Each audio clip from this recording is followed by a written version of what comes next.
মহাকবি মাইকেল মধুসূদন দত্তের ২০১তম জন্মবার্ষিকী আজ। বাংলার নবজাগরণ সাহিত্যের অন্যতম পুরোধা ব্যক্তিত্ব ছিলেন তিনি।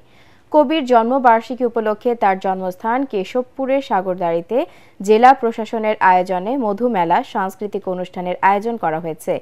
এ উপলক্ষে শুক্রবার সন্ধ্যায় প্রধান অতিথি হিসেবে সপ্তাহব্যাপী মধুমেলার উদ্বোধন করেন খুলনা বিভাগীয় কমিশনার ফিরোজ সরকার। এরপর অনুষ্ঠিত হয় আলোচনা সভা। জেলা প্রশাসক আজহারুল ইসলামের সভাপতিত্বে সভায় অন্যান্যরা বক্তব্য রাখেন।